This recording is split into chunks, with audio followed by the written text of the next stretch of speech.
Petrol, चीनी और दूध की कीमत कितनी थी? आज पेट्रोल की कीमत 100 रुपए प्रति लीटर पहुंच चुकी है। 1 लीटर दूध के लिए 60 रुपए से अधिक चुकाने पड़ते हैं। लेकिन क्या आपको पता है, जब देश आजाद हुआ तो उस वक्त इन रोजमर्रा की जरूरतों वाली चीजों के दाम क्या था? चलिए जानते हैं। देश की आजादी के वक्त पेट्रोल की कीमत 25 पैसे प्रति लीटर हुआ करती थी, जबकि 1 किलो चीनी के लिए 40 पैसे चुकाने पड़ते। नई साइकिल के लिए कम से कम 20 रुपए की जरूरत होती थी, जबकि दिल्ली से मुंबई तक अगर फ्लाइट से सफर करते तो आपको 140 रुपए चुकाने पड़ते। उस दौर की कीमतें कुछ इस प्रकार हैं: चावल 12 पैसे प्रति किलो, चीनी 40 पैसे प्रति किलो, आलू 25 पैसे प्रति किलो, दूध 12 पैसे प्रति लीटर, पेट्रोल 24 पैसे प्रति लीटर, साइकिल 20 रुपए, सोना 10 ग्राम 88 रुपए 62 पैसे। दिल्ली से मुंबई ट्रेन फर्स्ट क्लास किराया 123 रुपए था। एक अखबार की कीमत 13 पैसे और सिनेमा टिकट 30 पैसे की हुआ करती। घी 75 पैसे प्रति किलो, आटा 10 पैसे किलो, दाल 20 पैसे किलो, केला 12 पैसे दर्जन, बल्ब 25 पैसे, माचिस 2 पैसे, टॉर्च 1.5 रुपए और पेंसिल 6 पैसे की थी। डॉलर की बात करें तो डॉलर की कीमत 1925 तक भारतीय रुपए से कम थी।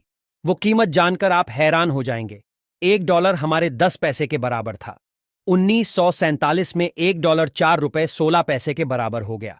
1965 तक $1 4 रुपए 75 पैसे के बराबर रहा। फिर बढ़कर 6 रुपए 36 पैसे हो गया। उसके बाद ये बढ़ने लगा। 1982 में 9 रुपए 46 पैसा हुआ। उसके बाद अब ये कहाँ है जगजाहिर।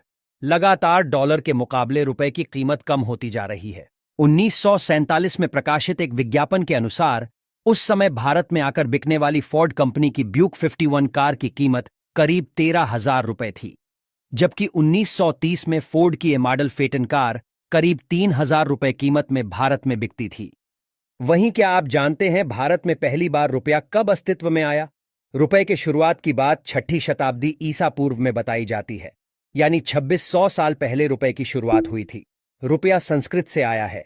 रूपा का अर्थ होता है आकार, रुपया का अर्थ है चांदी यानी चांदी जैसा, जबकि रुपयकम का अर्थ चांदी के सिक्के से है। हालांकि 16वीं सदी में शेरशाह सूरी ने अपने शासनकाल में चांदी के सिक्के को नए तरीके से पेश किया, जिसका वजन 178 कण था। रुपए के नाम से बाजार में उतारा गया। मुगल काल और फिर ब्रिटिश हुकूमत में इसका प्रयोग होता रहा।